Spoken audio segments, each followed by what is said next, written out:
Hi ഏവർക്കും PSC mind ബൂസ്റ്ററിന്റെ SCERT സീരീസിന്റെ അടുത്തൊരു ക്ലാസ്സിലേക്ക് ഹാർദമായ സ്വാഗതം.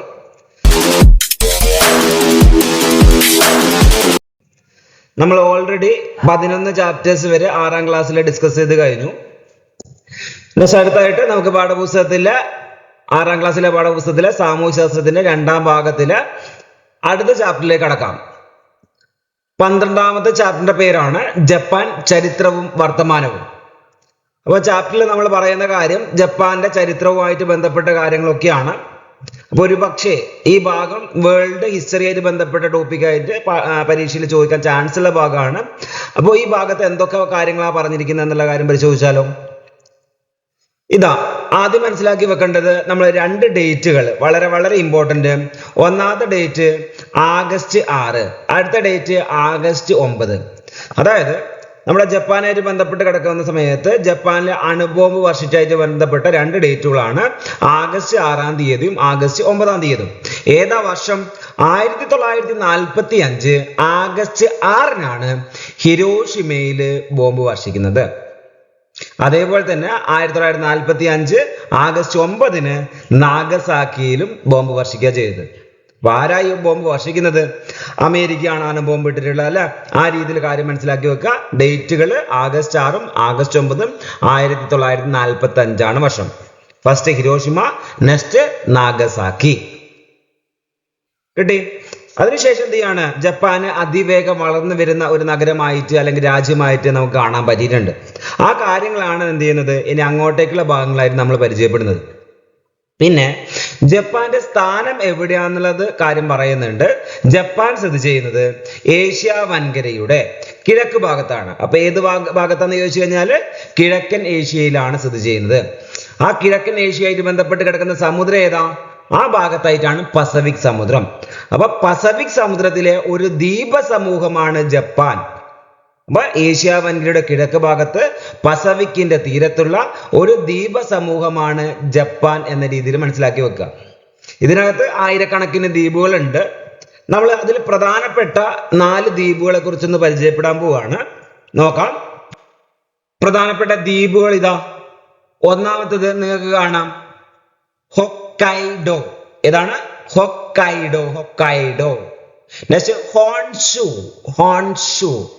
Next Shikoku. Next Kyushu. ഇതാണ് ക്യൂഷു. അപ്പൊ ഏതൊക്കെയാ?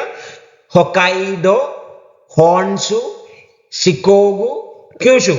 ഈ ദ്വീപുകളുടെ പേരൊക്കെ ഒന്ന് മനസ്സിലാക്കി വെക്കുക. അതേപോലെ തന്നെ ജപ്പാനിലെ സ്ഥാനം ഇവിടെ നിങ്ങൾക്ക് ഈ ഭൂപടത്തിൽ നിങ്ങൾക്ക് കാണാൻ പറ്റും. മനസ്സിലായിട്ടുണ്ടല്ലോ? ആ രീതിയിലുള്ള കാര്യങ്ങളൊക്കെ എന്തിനാണ് പരിചയപ്പെടുന്നത് നോക്കാം നമുക്ക്. നമ്മൾ ഇത്രയും ദ്വീപുകളെ കുറിച്ച് പരിചയപ്പെടാൻ കാരണം അതിനകത്ത് 4 ദ്വീപുകളാണ് ജപ്പാന്റെ ഭൂരിഭാഗം ജനതയും അധിവസിക്കുന്ന സ്ഥലം. ജപ്പാൻ ജനതയില് ഭൂരിഭാഗവും അധിവസിക്കുന്നത് എവിടെ തന്നെയാണ്? ആ 4 ദ്വീപുകളിലാണ്. വിശാലമായ കടൽ തീരങ്ങളും ഉയർന്ന മലനിരകളും പർവ്വതങ്ങളും എന്നിവയൊക്കെ എന്തുണ്ട്? ജപ്പാന്റെ ഭൂപ്രകൃതിയുടെ സവിശേഷതയായിട്ട് മാറുന്നുണ്ട്. അതേപോലെ തന്നെ മനസ്സിലാക്കി വെക്കുക, ഇവിടെ നിരന്തരം ഭൂകമ്പം സംഭവിക്കുന്ന സ്ഥലങ്ങളാണ്, അഗ്നിപർവ്വത സ്ഫോടനങ്ങൾ സംഭവിക്കുന്ന സ്ഥലങ്ങളാണ്. ഈ രീതിയിലൊക്കെ ഉള്ള പ്രദേശമാണെങ്കിലും ജപ്പാൻ അതിനെയൊക്കെ എന്ത് ചെയ്യുന്നുണ്ട്? പെട്ടെന്ന് അതിജീവിച്ചു വരാറുണ്ട്. ഓക്കെ. അപ്പൊ ഭൂകമ്പങ്ങളും അഗ്നിപർവ്വത സ്ഫോടനങ്ങളൊക്കെ ഇഷ്ടംപോലെ നടക്കുന്ന ഭാഗമാണ് ഈ രാജ്യം എന്ന് മനസ്സിലാക്കി വെച്ചോളാം. പിന്നെ അടുത്ത 2 പോയിന്റുകൾ. ഒന്ന്, ജപ്പാനിലെ ഏറ്റവും നീളം കൂടിയ നദി. ജപ്പാനിലെ ഏറ്റവും നീളം കൂടിയ നദിയുടെ പേരാണ് ഷിനാനോ നദി. ഏതാണ്? ഷിനാനോ നദി. അതേപോലെ തന്നെ മനസ്സിലാക്കി വെക്കുക, ഇവിടെ കുത്തനെ ഒഴുകുന്നതും വേഗത കൂടിയതുമായിട്ടുള്ള നദികളൊക്കെ നിങ്ങൾക്ക് ഇവിടെ കാണാൻ പറ്റും. അപ്പൊ അവിടുത്തെ നദികളുടെ പ്രത്യേകത എന്താ? വേഗത കൂടുതലാണ്, കുത്തനെ ഒഴുകുന്നതാണ്. ഇങ്ങനെയുള്ള പർവ്വത നിരകളൊക്കെ അവിടെ ഉണ്ട് എന്നുള്ള കാര്യം മനസ്സിലാക്കി വെച്ചൂടാ. അങ്ങനെ ഏറ്റവും നീളം കൂടിയ നദിയുടെ പേര് പരിചയപ്പെടുന്നു, ഷിനാനോ നദി. ഏതാണ്? ഷിനാനോ. കിട്ടിയോ? പിന്നെ ജപ്പാന്റെ ചരിത്രമായിട്ട് ബന്ധപ്പെട്ട് നമ്മൾ നോക്കുകയാണെങ്കിൽ ജപ്പാനിലെ ആദ്യ കാലഘട്ടത്തില് അയൽ രാജ്യങ്ങളായിട്ടുള്ള കൊറിയയും ചൈനയും ഒക്കെ അവിടുത്തെ സംസ്കാരത്തിൽ കൂടുതൽ സ്വാധീനം ചെലുത്തിയിട്ടുണ്ട്. അവരൊക്കെ അധീനതയിലുള്ള പ്രദേശങ്ങളൊക്കെ ഇവിടെ ഉണ്ടായിരുന്നു. അതായത് ചൈനീസ് എഴുത്ത് സമ്പ്രദായവും തത്വചിന്തയും സാഹിത്യവും കൊറിയയിലൂടെയാണ് ജപ്പാനിലെത്തിയിട്ടുള്ളത്. അപ്പോൾ ആദ്യ കാലഘട്ടത്തില് ചൈനീസ് സമ്പ്രദായവും തത്വചിന്തയും ഒക്കെ അവിടെ ഉണ്ടായിരുന്നു. പിന്നീട് എന്ത് ചെയ്യുന്നു, അതേപോലെ തന്നെ ജപ്പാനിൽ അവിടെ ബുദ്ധമതവും പ്രചരിപ്പിക്കുന്നുണ്ട്. ആ രീതിയിൽ ചൈനയിൽ നിന്ന് തന്നെയാണ് എന്ത് ചെയ്യുന്നത്, ബുദ്ധമതം അങ്ങോട്ടേക്ക് എത്തുന്നത് എന്നുള്ള കാര്യമൊക്കെ ഒന്ന് മനസ്സിലാക്കി വെച്ചോളാം. അതിനുശേഷം മനസ്സിലാക്കി വെക്കേണ്ടത് ജപ്പാൻ സാഹിത്യമായിട്ട് ബന്ധപ്പെട്ട കാര്യം. ജപ്പാന്റെ പരമ്പരാഗത ചരിത്രം വിവരിക്കുന്ന കൃതിയുണ്ട്. ആ കൃതിയുടെ പേരാണ് കൊജീക്കി. ഏതാണ്? കൊജീക്കി. കിട്ടിയല്ലോ. കൊജീക്കി എന്നുള്ള ഗ്രന്ഥമാണ് എന്ത് ചെയ്യുന്നത്, ജപ്പാന്റെ പരമ്പരാഗത ചരിത്രം വിവരിക്കുന്ന കൃതി. പേരെന്താ?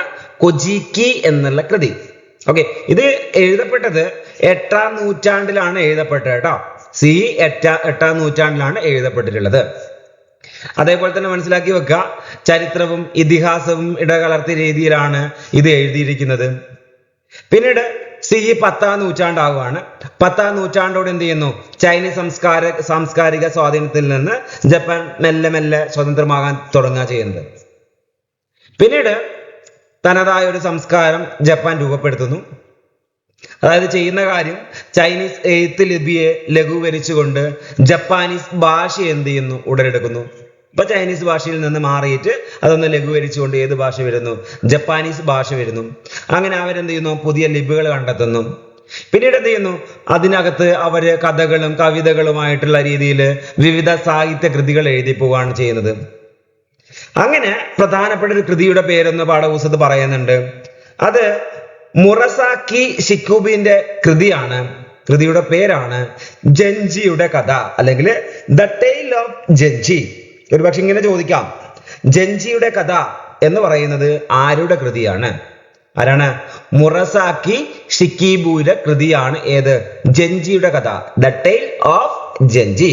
ഓക്കെ, ആ രീതിയിലാണ് അവരുടെ സാഹിത്യമായിട്ട് ബന്ധപ്പെട്ട കാര്യങ്ങളൊക്കെ പാഠപുസ്തകങ്ങൾ പറയുന്നത്. അടുത്തത് മതമാണ്. അതായത് ജപ്പാനിലെ പരമ്പരാഗത മതവിശ്വാസം, അതിന്റെ പേരാണ് ഷിൻഡോയിസം. ഓക്കെ, ഷിൻഡോയിസത്തെ കുറിച്ച് നമുക്ക് അങ്ങോട്ടേക്ക് നോക്കാം. ഷിൻഡോയിസം എന്ന് പറഞ്ഞാല് ദൈവത്തിന്റെ പാത എന്നാണ്. ദൈവത്തിന്റെ പാത എന്നാണ് ഷിൻഡോ എന്ന വാക്കിനർത്ഥം. അങ്ങനെയാണെങ്കിൽ അവർക്ക് ആരാധനാമൂർത്തികൾ ഉണ്ടാവുമല്ലോ. അപ്പൊ ആരാധനാമൂർത്തികളെ വിളിക്കുന്ന പേരാണ് കാമി. കാമിയാണ് ആരാധനാമൂർത്തി. കാമി കിട്ടിയല്ലോ. പിന്നീട് പ്രധാനപ്പെട്ട ഒരു ദൈവം അല്ലെങ്കിൽ ആരാധനാമൂർത്തിയുടെ പേര് അമദ രേസു. എന്താണ്? അമദ രേസു. അതായത് സൂര്യദേവതയാണ് എന്ത്? അമദ രേസു എന്ന് മനസ്സിലാക്കി വെക്കുക. ഇതിൽ പ്രധാനപ്പെട്ട ഒരു കാമിയാണ് ഏത്? അമദ രേസു. പിന്നെ സൂര്യദേവതയുടെ പിൻഗാമിയായാണ് ചക്രവർത്തിമാരെ കരുതിയുണ്ടായിരുന്നത്. പിന്നീട് ചക്രവർത്തിമാരൊക്കെ ഈ ജപ്പാനിലെ ഭരണം ഏറ്റെടുക്കുന്നുണ്ട്. അപ്പൊ സൂര്യദേവതയുടെ പിൻഗാമിയായിട്ട് അവരെ കണ്ടിട്ടായിരുന്നു. പിന്നെ ഷിൻഡോയിസം. ഓക്കെ, ആ ഷിൻഡോയിസം ഒരു മതവിശ്വാസമാണെന്ന് ഞാൻ പറഞ്ഞു. ആ മതവിശ്വാസത്തിന്റെ തലവനായിരുന്നു ആര്? ചക്രവർത്തിമാര്. ഓക്കെ, ചക്രവർത്തിമാർ എന്തായിട്ട് കരുതുന്നുണ്ട്? സൂര്യദേവതയുടെ പിൻഗാമിയായിട്ട് കരുതുന്നുണ്ട്. സൂര്യദേവതയുടെ പേരാണെന്ത്? അമദ രേസു. ഓക്കെ, അതായത് ആരാധനാമൂർത്തികളെ പൊതുവെ എന്ത് വിളിച്ചു? കാമി എന്ന് വിളിച്ചു. ഇങ്ങനെയുള്ള കാര്യം ഈ ഭാഗത്തിലൂടെ മനസ്സിലാക്കി വെച്ചോളണം. നെക്സ്റ്റ് ഇവരുടെ ഭക്ഷണമായിട്ട് ബന്ധപ്പെട്ട കാര്യം. അപ്പോൾ ജപ്പാനിലെ പ്രധാനപ്പെട്ട ഭക്ഷണം പ്രാചീന കാലം മുതൽ അരിയായിരുന്നു. പ്രധാന ഭക്ഷണം എന്താ? അരി. പിന്നെ വേവിച്ച് കഴിച്ചിരുന്ന ഈ ഭക്ഷണം ഇവര് ഗൊഹൻ എന്നാണ് വിളിച്ചിട്ടുണ്ടായിരുന്നത്. അരി ഭക്ഷണമായിരുന്നു പ്രധാനപ്പെട്ട ഭക്ഷണം. അതേപോലെ തന്നെ വേവിച്ച് കഴിച്ചിരുന്ന ഭക്ഷണത്തെ എന്ത് വിളിച്ചു? ഗൊഹൻ എന്ന രീതിയിൽ വിളിച്ചു. പിന്നീട് ചെറുധാന്യങ്ങള് അവർ ഉപയോഗിച്ചിട്ടുണ്ടായിരുന്നു, മനസ്സിലാക്കി വെക്കാം. അതേപോലെ തന്നെ പോഷകാഹാരം എന്ന നിലയ്ക്ക് അവര് മത്സ്യവും ഉപയോഗിച്ചിട്ടുണ്ടായിരുന്നു. ഓക്കെ, അവരുടെ ഭക്ഷണത്തിന്റെ പ്രധാനപ്പെട്ട ഒരു മത്സ്യം കൂടിയും ഭാഗമായിരുന്നു എന്നുള്ള കാര്യം മനസ്സിലാക്കി വെക്കുക. പിന്നെ ഒരു അസംസ്കൃത മത്സ്യ വിഭവത്തിന്റെ പേരാണ് സുഷി. ഓക്കെ, ജപ്പാനിലെ അസംസ്കൃത മത്സ്യ വിഭവത്തിന്റെ പേരാണെന്ത്? സുഷി. അപ്പൊ ലോകത്തിലെ ഏറ്റവും കൂടുതൽ ഇപ്പം ജനപ്രിയമായിട്ടുള്ള ജപ്പാനീസ് വിഭവത്തിന്റെ പേരും എന്ത് തന്നെയാണ്? സുഷി തന്നെയാണ്. ഓക്കെ, അതായത് മത്സ്യ വിഭവമായിട്ടുള്ള സുഷി എന്താ ഇപ്പൊ ലോകത്തിലെ ഏറ്റവും കൂടുതൽ ജനശ്രദ്ധ അല്ലെങ്കിൽ ജനപ്രിയ നേടിയിട്ടുള്ള ജപ്പാനീസ് വിഭവമാണ്. ഓക്കെ, അങ്ങനെ ഒരു പക്ഷെ ചോദിക്കാം. പിന്നെ ഇവിടെ നമ്മുടെ ഇന്ത്യയിലും അതേപോലെ തന്നെ ലോകത്തൊക്കെ ന്യൂഡിൽസ് പ്രാധാന്യം കിട്ടാൻ കാരണം അത് ചൈനീസ് സംസ്കാരത്തിന്റെ ഭാഗമാണ്. അപ്പൊ ചൈനീസ് സ്വാധീനമായിട്ട് എന്തും വരുന്നുണ്ട്, ന്യൂഡിൽസും അവരുടെ ഭക്ഷണത്തിന്റെ ഭാഗമായിട്ട് മാറുന്നുണ്ട്. കിട്ടിയല്ലോ, ഭക്ഷണമായിട്ട് ബന്ധപ്പെട്ട കാര്യം കിട്ടിയോ? അടുത്ത കാര്യം ഇവരുടെ വസ്ത്രമായിട്ട് ബന്ധപ്പെട്ട കാര്യമാണ്. ജപ്പാനിലെ പരമ്പരാഗതമായിട്ടുള്ള വസ്ത്രത്തിന്റെ പേരാണ് കിമോണോ. എന്താണ്? കിമോണോ ആണ് അവിടുത്തെ പരമ്പരാഗത വസ്ത്രം. കിമോണോ കിട്ടണം. നെക്സ്റ്റ് അടുത്തായിട്ട് രാജ സദസ്സുകളിലാണ് പ്രധാനമായിട്ടും ഈ വസ്ത്രം ഉപയോഗിച്ചിട്ടുണ്ടായിരുന്നത്. അതേപോലെ തന്നെ സ്ത്രീകളും പുരുഷന്മാരും കിമോണോ എന്ന വസ്ത്രം ഉപയോഗിക്കാറുണ്ടായിരുന്നു. അതേപോലെ തന്നെ ചൈനക്കാർക്കിടയിൽ പ്രചാരത്തിലുണ്ടായിരുന്ന നീളം വസ്ത്രങ്ങൾ എന്തുണ്ടായിരുന്നു, അതിന് സമാനമായിട്ടായിരുന്നു കിമോണോ ഉണ്ടായിരുന്നത്. നീളം വസ്ത്രമാണ് കിമോണോ എന്ന് മനസ്സിലാക്കി വെക്കുക. ഇത് ചൈനീസ് സംസ്കാരത്തിന്റെ ഭാഗമായിട്ടാണ് അവിടേക്ക് വന്നിട്ടുള്ളത്. കിട്ടിയോ? പിന്നെ അടുത്ത ഷോഗൺ ഭരണമായിട്ട് ബന്ധപ്പെട്ട കാര്യം. അതായത് കാലങ്ങളായി ചക്രവർത്തിമാരാണ് ജപ്പാനിലെ ഭരിച്ചിട്ടുണ്ടായിരുന്നത്. ഞാൻ പറഞ്ഞു ചക്രവർത്തിമാർ ആരായിരുന്നു എന്നുള്ള കാര്യമൊക്കെ പറഞ്ഞിട്ടുണ്ടായിരുന്നു. എന്നാൽ 12ാം നൂറ്റാണ്ടിന്റെ അന്ത്യത്തോടെ എന്ത് ചെയ്യുന്നു, 12ാം നൂറ്റാണ്ടോടെ എന്ത് ചെയ്യുന്നു, രാജ്യത്തിന്റെ ഭരണം ചക്രവർത്തിമാരിൽ നിന്ന് ഷോഗന്മാർ എന്നറിയപ്പെടുന്ന സൈനിക മേധാവികളുടെ കൈകളിൽ എത്തിച്ചേരുകയാണ് ചെയ്യുന്നത്. അപ്പൊ അതിനാണ് എന്ത് പറയുന്നത്, ഷോഗൺ ഭരണം എന്ന രീതിയിൽ പറയുന്നത് അല്ല. അപ്പൊ ചക്രവർത്തിയുടെ പേരിൽ എന്ത് ചെയ്തു, അവര് ഷോഗന്മാര് ഭരണം നടത്തി എന്നുള്ള കാര്യം മനസ്സിലാക്കി വെച്ചോളാം. അപ്പോൾ ഷോഗന്മാരെന്ന് പറഞ്ഞാൽ ആരാ? സൈനിക മേധാവികളാണ്. അവരുടെ കയ്യിലുള്ള ഭരണമാണ് പിന്നീട് ഷോഗൺ ഭരണം എന്ന രീതിയിൽ വിളിക്കുന്നത്. അങ്ങനെ ജപ്പാനെ ഈ ഭരണത്തിന്റെ കീഴിൽ ജപ്പാന് 250-ലധികം പ്രാദേശിക മേഖലകളായിട്ട് വിഭജിച്ചിട്ടുണ്ടായിരുന്നു. അവയുടെ നിയന്ത്രണം ഡെയ്മിനോ എന്ന് വിളിക്കപ്പെടുന്ന പ്രഭുക്കന്മാരുടെ ഭരണത്തിൽ കീഴിലാക്കി എന്നുള്ള കാര്യം മനസ്സിലാക്കി വെച്ചോളാം. അപ്പൊ ആരുടെ ഭരണത്തിന്റെ കീഴിലാക്കി? ഡെയ്മിയോയുടെ ഭരണത്തിന്റെ കീഴിലാക്കുകയാണ് ചെയ്യുന്നത്. ഡെയ്മിയോ എന്ന് വിളിക്കുന്ന പ്രഭുക്കളുടെ ഭരണത്തിന്റെ കീഴിലാണ് ആക്കുന്നത് കേട്ടോ. പിന്നെ അടുത്ത കാര്യം മനസ്സിലാക്കി വെക്കേണ്ടത്, ഭരണത്തിന് സ്വാധീനം ഉണ്ടായിരുന്ന യോദ്ധാക്കളുടെ വിഭാഗമായിരുന്നു സമുറായികൾ. അപ്പൊ ആ സമുറായികൾ എന്ന് പറഞ്ഞാൽ ആരാ? ഭരണത്തിൽ സ്വാധീനം ഉണ്ടായിരുന്ന യോദ്ധാക്കളുടെ വിഭാഗത്തിന് വിളിക്കുന്ന പേരാണെന്ത്? സമുറായികൾ. അങ്ങനെ ഇവർ ഷോഗന്മാരെയും ഡെയ്മിയോമാരെയും സേവിച്ചിട്ടുണ്ടായിരുന്നു.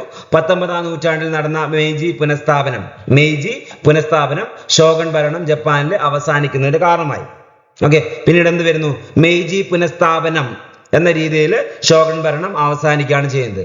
അപ്പൊ എങ്ങനെയാണ് ഷോഗൺ ഭരണം വരുന്നത് എന്നുള്ള കാര്യം മനസ്സിലായല്ലോ.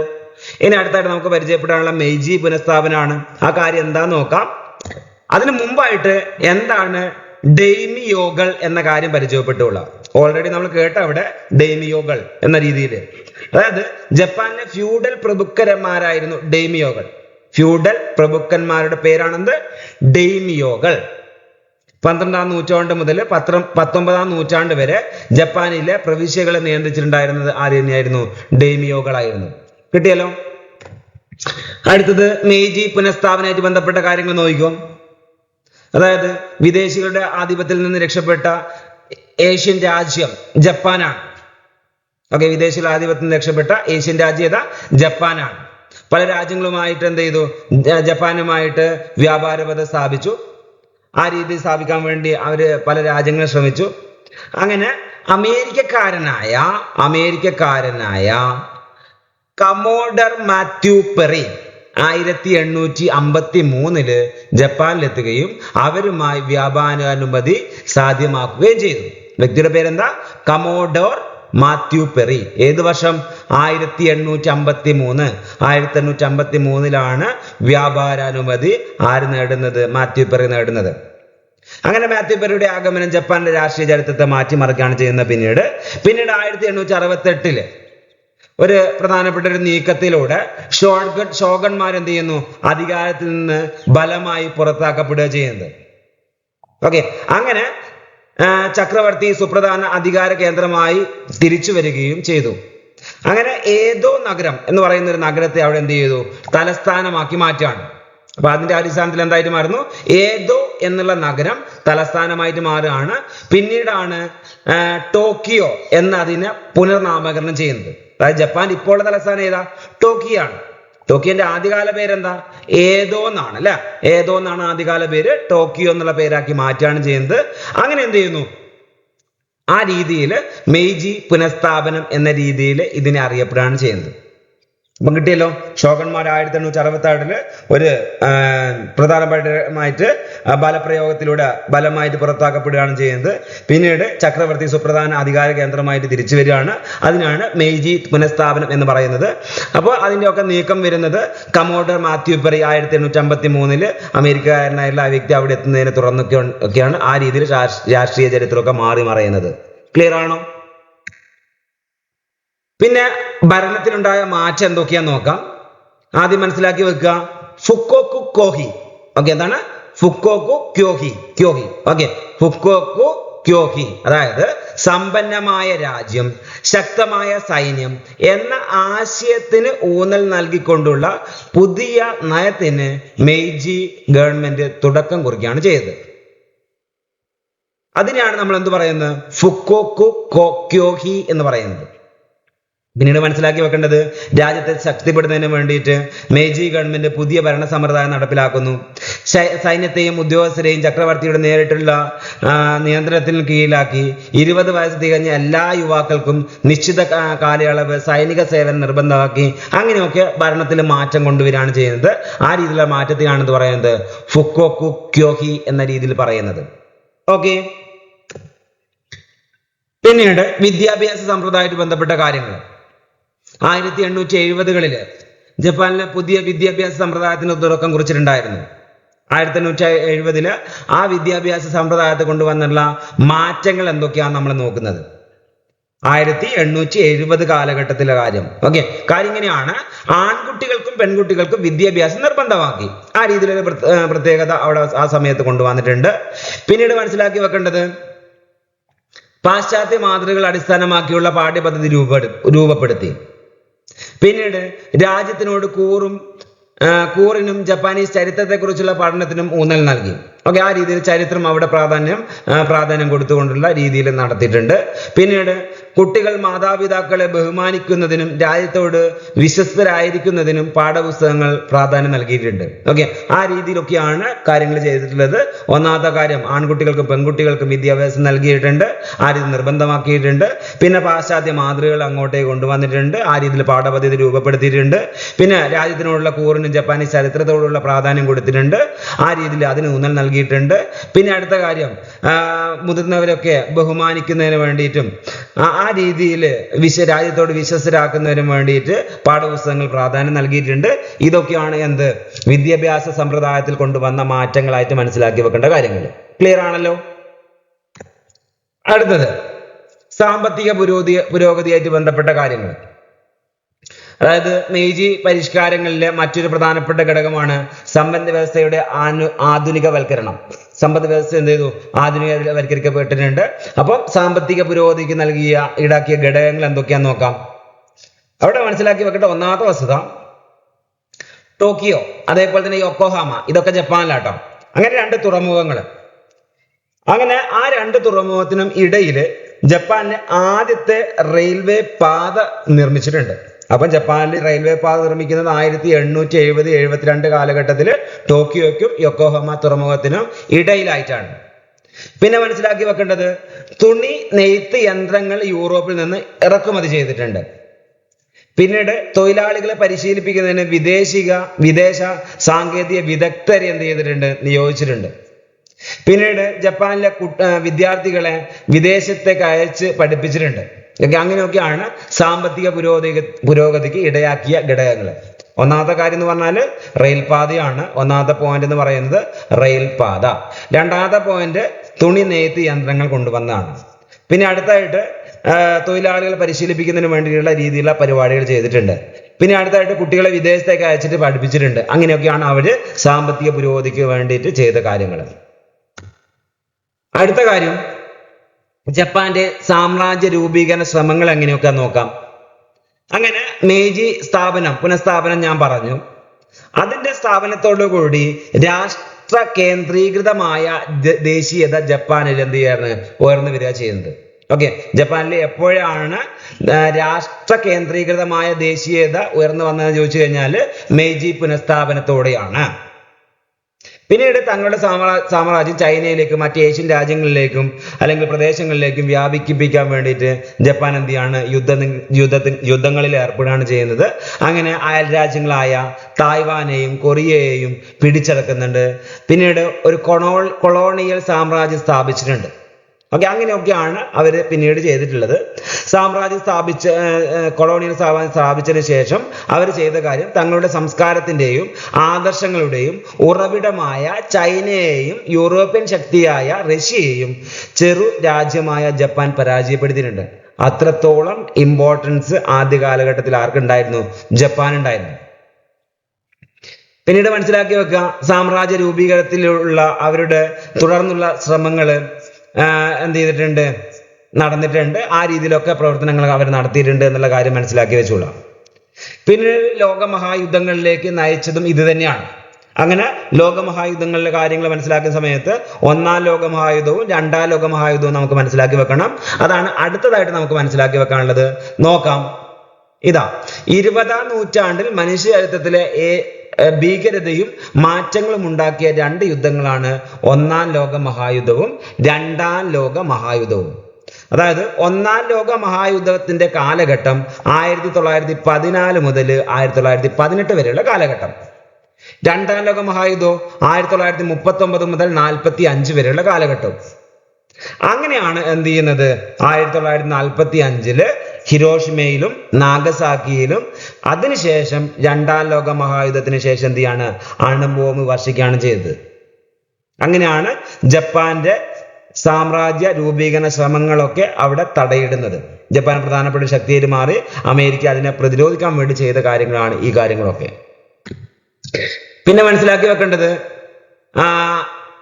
അതിനുശേഷം നടന്ന കാര്യം, അമേരിക്കയുടെ പേൾ ഹാർബർ പോയിട്ട് എന്ത് ചെയ്യുന്നുണ്ട്, ജപ്പാൻ ആക്രമിക്കുന്നുണ്ട്. അമേരിക്ക ജപ്പാനിലെ ഹിരോഷിമയിൽ നാഗസാക്കിയിലും അതുകൊണ്ട് തന്നെ എന്ത് ചെയ്യുന്നു, അണുബോംബ് വർഷിക്കാൻ അത് കാരണമായിട്ട് മാറുന്നുണ്ട്. ജപ്പാൻ അവിടെ അമേരിക്കയിലും പോയിട്ട് ആ രീതിയിൽ സാമ്രാജ്യം ഉണ്ടാക്കാൻ നോക്കുന്ന സമയത്ത് ആ രീതിയിൽ അമേരിക്ക ചെയ്ത ഒരു എതിർ പരിപാടിയാണിത്. പിന്നെ അണുബോംബിന്റെ പ്രയോഗം ജപ്പാനിൽ അതിഭീകരമായ നാശനഷ്ടങ്ങളും കഷ്ടപ്പാടുകളും സൃഷ്ടിച്ചിട്ടുണ്ട്. പിന്നീട് യുദ്ധാനന്തരം അമേരിക്കൻ അധിനിവേശത്തോടെ ജപ്പാന്റെ സൈന്യത്തെ പിരിച്ചുവിടുകയും പുതിയ ഭരണഘടന നിലവിൽ വരികയും ചെയ്തിട്ടുണ്ട്. ഇങ്ങനെയാണ് ജപ്പാൻ ചരിത്രമായിട്ട് ബന്ധപ്പെട്ട കാര്യങ്ങൾ നിങ്ങൾ മനസ്സിലാക്കി വെക്കേണ്ടത്. പിന്നെ രണ്ടാം ലോക മഹായുദ്ധത്തിൽ തകർന്നു വീണ ജപ്പാന് അതിവേഗത്തിൽ പുരോഗതിയുടെ പാതയിലേക്ക് തിരിച്ചു വന്നിട്ടുണ്ട്. ഈ നിർമ്മാണം യുദ്ധാനന്തര വിസ്മയം എന്ന് വിശേഷിക്കപ്പെട്ടിട്ടുണ്ട്. തലസ്ഥാനമായിട്ടുള്ള ടോക്കിയോ ആണ് തലസ്ഥാനം, ഞാൻ പറഞ്ഞു. 1964 എന്ത് ചെയ്യുന്നുണ്ട്, 45 അണുബോംബ് വർഷിച്ചു.